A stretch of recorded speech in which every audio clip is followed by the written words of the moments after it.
do a quick little place introduction with you to kind of describe the benefits of the place command. It is one of the most powerful tools that we have in the toolbox for helping our dogs with stability and developing some internal controls. Place means to get up onto a raised object. So I have two cots here. Nope, sit. I have two cots here, and I'm gonna go through the process of showing you exactly how I teach a dog the place command. Snoopy's already been working on a lot of vertical place, so you've seen him doing like the jumping on the rocks and jumping on different things, jumping over things, jumping on things.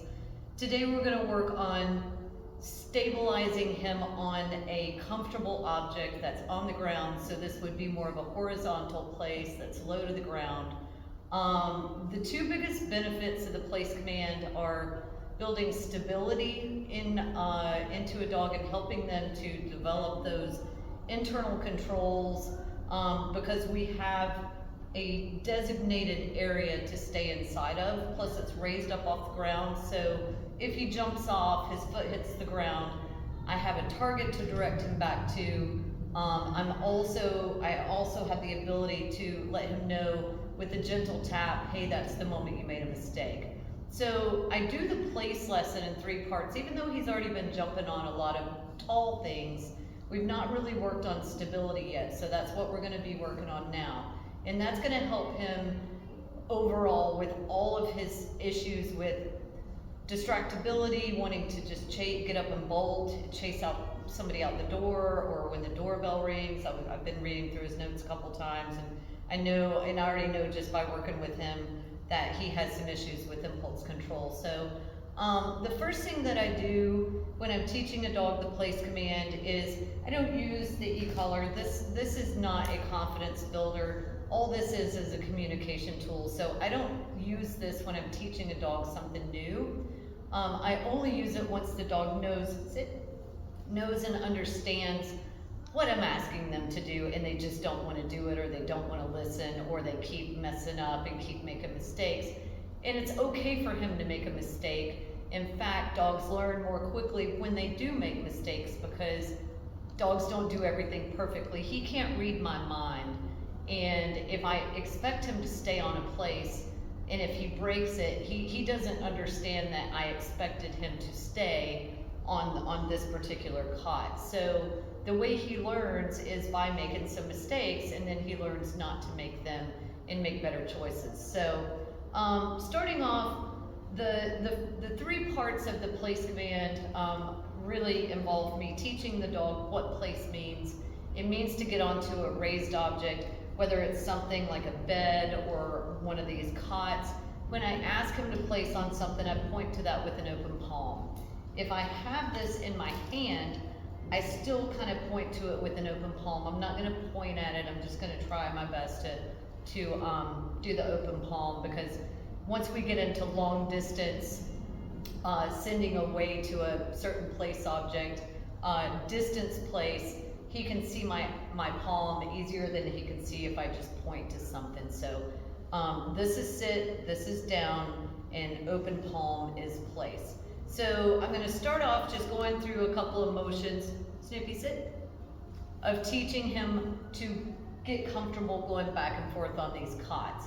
And then I'm going to start really holding him accountable as I start to pull out some distractions. I'm going to stomp my feet, I'm going to wave my arms, I'm going to throw this leash around, and I want him to understand, and he's going to make mistakes, but I want him to understand that regardless of what's happening with me tossing the leash, or clapping or bouncing a ball or whatever I'm doing, I want him to understand that it's his job right now to hang out on whichever place cot I ask him to stay on.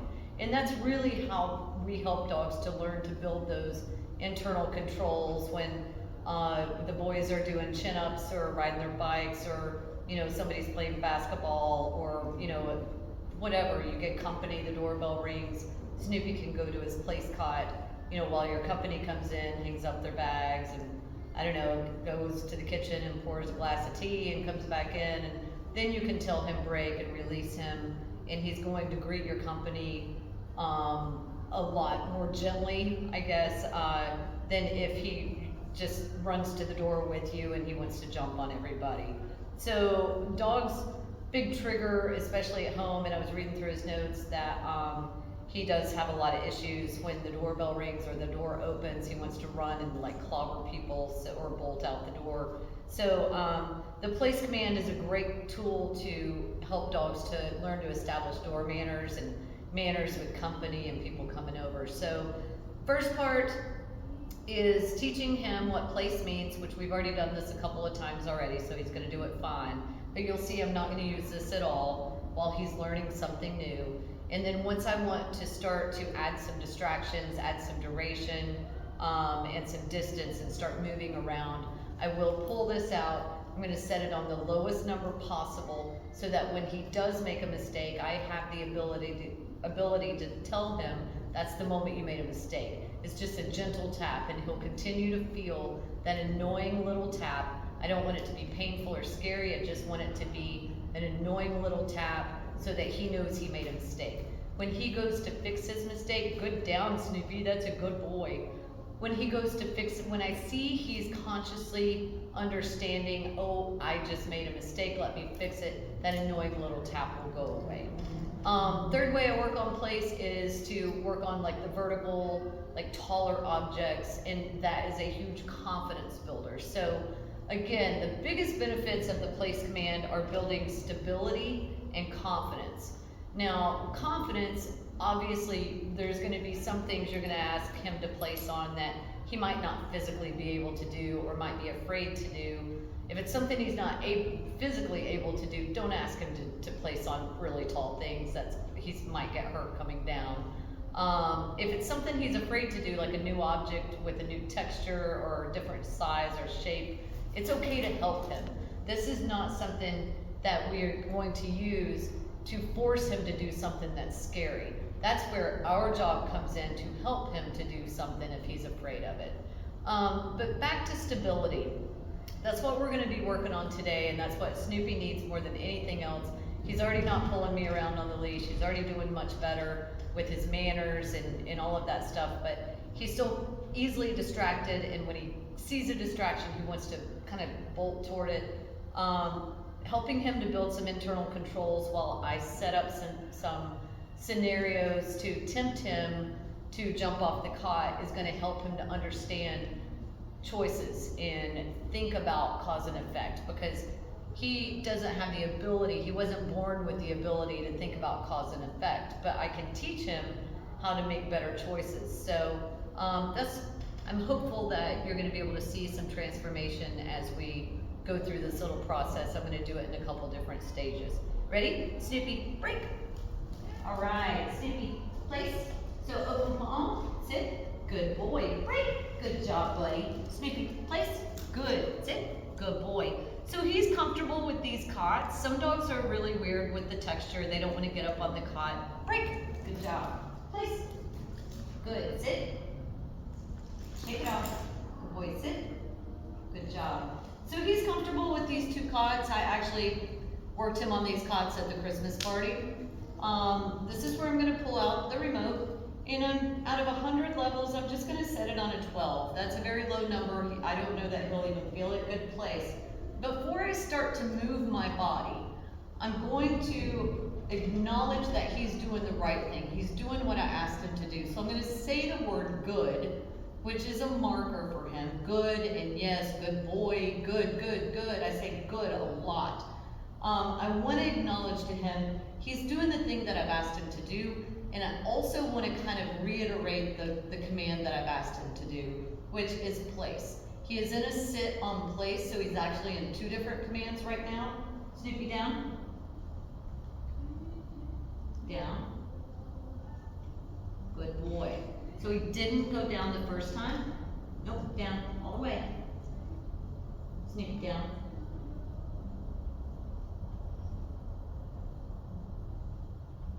Down. Place, place, place, place, place, place, place, place. All the way, good. Snoopy, sit, good. Down. There you go. That was let's just say I'm just kind of testing the rules. Am I gonna hold him accountable? Of course I'm gonna hold him accountable. Good boy. So now I've got him in a down on place. I will say, it doesn't really matter to me if a dog holds a sit or if they want to lay down. I actually prefer a dog in a down when I'm going to start moving around. He's going to be more stable in a down. It's kind of like putting your emergency brake on your car. If I leave him in a sit, he's going to be at attention. Even though he's on a place, he's going to be waiting for me to give him the next command or release him. So being in a down on place is going to be a little hard when I start moving around. So I'm actually going to release him here in just a second, kind of reset him. And I don't really care if he holds a sit or if he plops into a down. If he lays down, I'm just going to say good down. But as I start to move away, I'm going to say good place. Good, indicating yes, you're doing the right thing. Place, reminding him that he's in a command. Good place, good place, good down. Good place, good down. So you see, I'm just telling him he's doing the right thing and kind of reinforcing the command that I asked him to be in. Break. Good job, Snoopy. All right, buddy. Ready? Place. Good. Sit. Good job, buddy. All right. Place, place, place, place. Snoopy, place. So he's not doing it on his own, so I'm just going to use the leash to help him. Come on, place. To show him how to turn that sensation on. It's not fair for me if I were just to start hitting that button without helping him, because again, he can't read my mind. I didn't go very high, I went up to a 10. So it's really just a gentle tap to say, hey, once you get the hang of this and you fix your mistake, that annoying tap will go away. So I'm gonna start actually moving. Nope, place, place, place, place, place, place. Good boy, sit. Once he made the decision to jump back up there, that annoying tap went away. But every time I say the command, after his foot hits the ground, I'm hitting that button and saying place, place, place. Good place, good boy, good place, good sit. That's a good man. So I'm going to start moving around a little bit, and as I do some crazy stuff, he is going to be more and more tempted to jump off. Good boy. Snoopy, place. Good boy, Snoopy. That's a good man. Snoopy, sit. No, place. Good. Good boy. Sit. Good job, buddy. No, sit. There you go. Good job. So again, I expect mistakes. If he were doing this perfectly, I would wonder what was happening, because he has to learn this through making those mistakes. Good boy. So right now, I'm just going to start moving around a little bit more. Good boy. Good job, Snoop. Good boy. Good place. Good place. Good sit. Snoopy, place. Yeah, come on, you got it. Good boy. Good job. Good job. Snoopy, sit. Good boy, Snoopy. He's a good boy. When he does things right, you saw he was a little hesitant. He was like, am I supposed to get off this cot? When he does things, I'm using my voice, I'm using my body language to say, yeah, that's what I want you to do. When he does things right the first time, I really want to throw him a party and tell him, that was exactly right, that was exactly what I want you to do. Telling him when he's doing a good job is what makes it fun for him. That's the thing that makes him want to work for you. Good boy. Because nobody wants to work for a boss who never says, hey, you're doing a really good job, right? Good boy. Good place.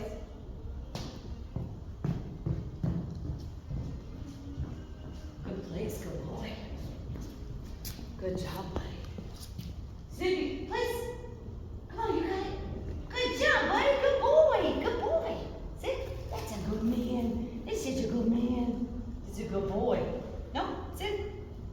Now he's going to start to predict me because I keep going back and forth. So when a dog starts to predict you, that's when you need to start changing it up a little bit. Good boy. Now I'm just tossing this leash back and forth just so I can help him if he decides he's going to take off to the door or something. Good boy. Good boy. So while he's kind of simmering right now on this place cot, I'm going to talk to you about stability. There are 4 Ds. So the 4 Ds of stability. Hey, what are you doing? Duration, Distractions, sorry about my splint on my finger. Duration, distractions, distance and movement, and diversity. Now what each one of those mean, good place, good down, that's a good man, good job. I can expect Snoopy, once he understands what I'm asking him to do, once he understands that stay is built into this command, it is implied. I'm not gonna walk away and say stay and hope for the best. I expect him to stay in this command. Once he understands that his place cot is his home base, it's a comfortable place, he can hang out here for an hour. Now little puppies, 6-month-old puppies, I might say, 30, 45 minutes and let them take a potty break or whatever, but he can hang out on this place cot for an hour at a time under duration, okay? So 30 minutes, long enough for you to eat a sandwich, he can practice place. An hour when you guys sit down and have dinner as a family. If you have people coming over on Saturday night and you guys are gonna have a pizza party and play board games or a card game or whatever after that, Snoopy does not have to go into the bedroom or into the crate or outside. He can hang out on his place cot. He can be right beside you or he can be across the room, doesn't matter. He can hold this place for multiple hours as long as you give him a break about every 60 minutes to stretch his legs, go out and potty, get a drink of water, and then he can go right back on his cot. This is how we condition dogs to be able to go to work with their owners, dogs who are allowed to go to work with their owners, to be able to hang out on a place cot maybe 6 to 8 hours a day. As long as they get frequent breaks through the day, they're fine with that. So, of course they need some mental stimulation for that long period of time. But if you're just having people come over for a couple hours to eat pizza and, play cards, he can hang out for a couple hours on the place cot. It's not a big deal. And it's more fun for him to be with his family than be separated in another room or in the garage or in a crate or whatever. So, so duration, distractions, being able to have any kind of distraction come by. I know Snoopy loves balls. When I start bouncing this basketball here in a few minutes, he's gonna be really tempted to get up. If I start throwing a tennis ball, against the wall, he's gonna wanna get up. He's doing pretty good with my body movement, but that's because I've been moving a lot while I, do different poses while I have him hold commands to take his photo. And he is becoming quite the photo superstar, by the way, if you haven't noticed. So distractions, we want to present distractions because distractions are also temptations that make him want to get up off of this cot. So duration, distractions, distance and movement, me being able to move around and go to a different area, being able to ask him to go from place to place, so that's distance place. I might scoot this place cot back a little bit. I might have a place cot all the way across the room and a place cot all over here in the corner and have him go place to place, but he's not ready for that yet. So distance, duration, distractions, distance and movement, my body movement, and also the object movement. Diversity. Right now we are in our facility. This is a very sterile environment. The only distractions here are, I've got the radio on really low. If another trainer comes in with a dog, that'll be a good distraction, but otherwise it's just whatever I create. I've got a wheelchair, I've got balls, I've got basketballs, I've got a grocery cart, so I'm gonna do all those things here in just a little bit. So diversity means him being able to do this in your living room, in this facility, in my house, but also I want him to be able to hold a place, whether I'm on UT campus or sitting at Volunteer Landing with all the bicycles and joggers and people walking their dogs and baby strollers and all the things. I want him to be able to hold a place and have those internal controls to be able to just chill out, lay down, be a good boy. He can be aware of what's going on, but I don't want him to feel like he can get up and go interfere or go say hi to whatever is out there. So a diversity of different environments. It might be, a brewery patio, it might be the soccer game at the soccer field or sporting events anywhere. We want to practice this command. Once he's good at it, we want to practice it in all different areas. So we've really been working on polishing up his manners and him not dragging me around the first couple days and really just doing a lot of relationship and confidence building. So now it's time to get to the nitty gritty, and this is the nitty gritty, the place command. Him coming when called, like I've already said, is his #1 safety command for all of his life. Him healing beside you and not pulling you down, because I know this dude is strong. Healing beside you is your #1 most important safety command, but I will tell you that the place command, a raised object, he has a defined space to stay inside of. This is the command that's going to be a game changer for so many different things. If the boys are playing basketball out in the driveway and you want Snoopy to hang out with them, but you don't want him biting their butts, because I know he's a butt nipper. He's not bit my butt yet. But I do know that about his history. Yeah, I'm telling on you. Him being able to hold a place, that's such engagement for him. Even though it's not a physically active command, it is a mentally active command. And the engagement that he has with having to use those impulse control measures is so beneficial for him. So him holding a place is working his brain, not necessarily working his body, but we've got tons of things to do to work both his brain and his body that we'll be talking about as we go. So I'm going to stop talking now, and we're going to start. I'm going to reposition the camera, and we're going to show you how Snoopy's getting ready to hold a place while I play basketball. So hope you enjoyed this.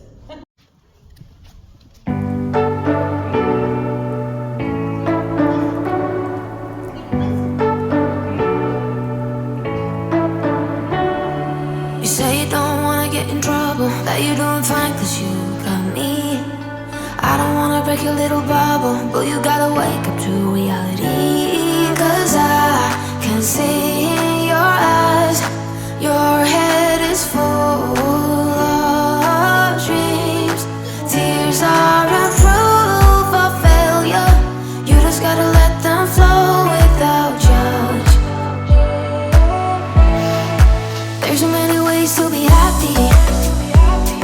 Whatever you like, you don't have to be ready.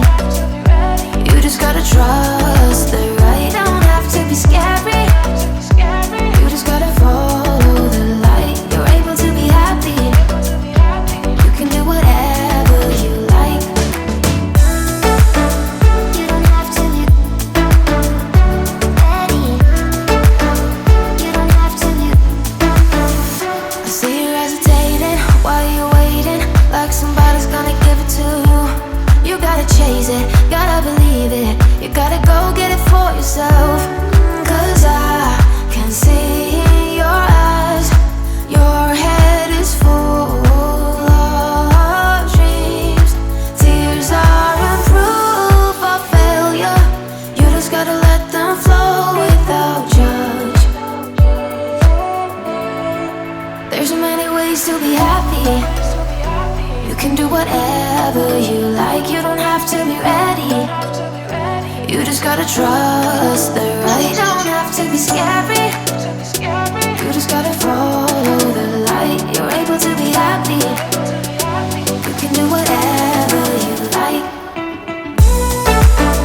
You don't have to be ready. You don't have to be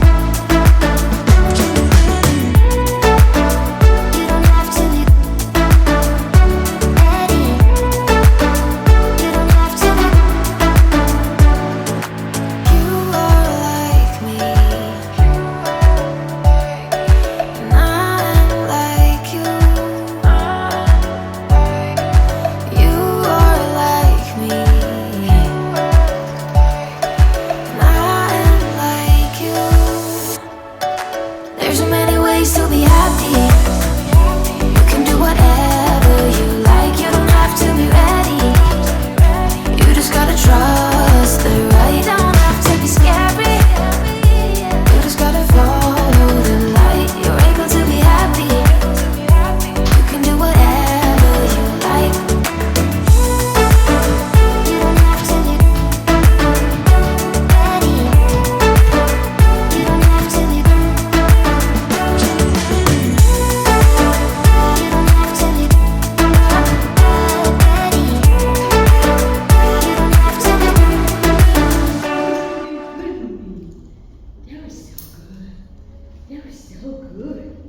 Here, bud.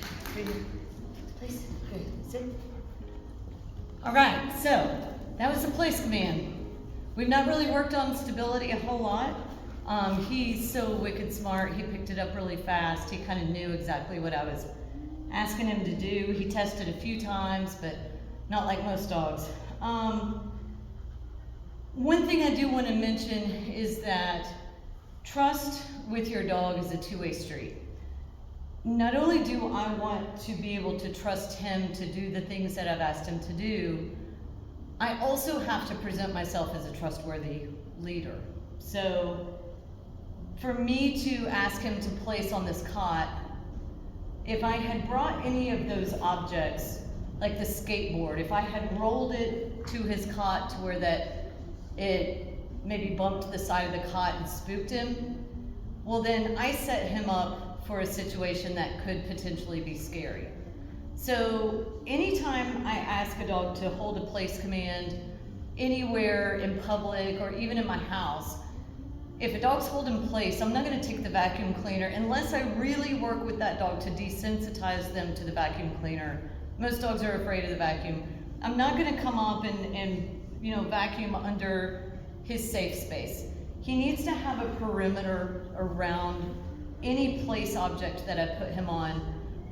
In public, I don't allow people. I'll tell people, nope, sorry, he's working. I don't allow people to come and put their hands in a dog's face if they're holding place out in public, because they will come running to try to put their hands on him, and most people do ask, but there are some that don't. So I just observe and I make sure that he has a safety bubble around this spot so that he doesn't see me as putting him in a place where his safety is compromised. So making sure that he feels comfortable here.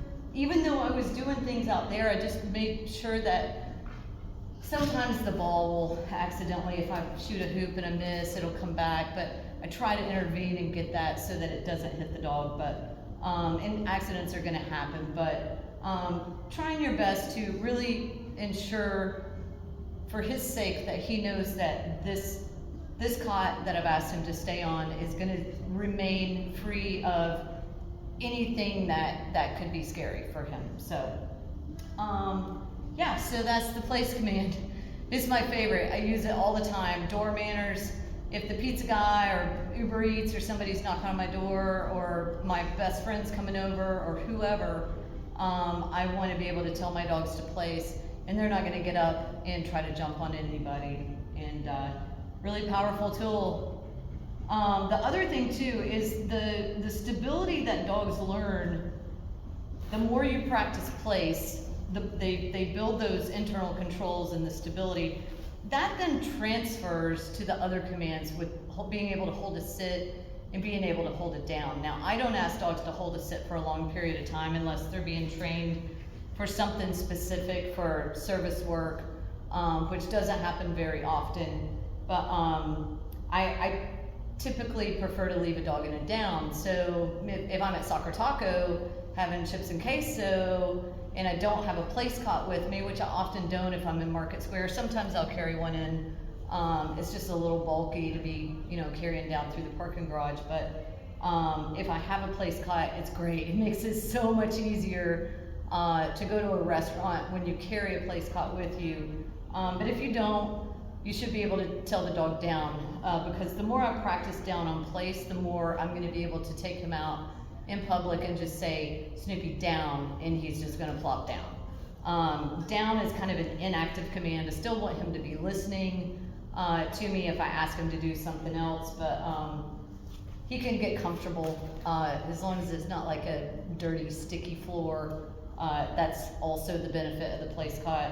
I like the ventilated place cots. They're really nice in the summer because it raises the dog off the ground. Hot patios or, ball fields, if you're in the sun especially. But yeah, find a shade tree with a ventilated cot. You got your camp chair. He's got his place cot. Man, y'all can watch a 3-hour baseball game, no problem. And he'll be happy to be with you and comfortable. So that's place command. Snoopy, you ready to go do something else? Here we go. We're gonna go practice this at Volunteer Landing now. Wish us luck.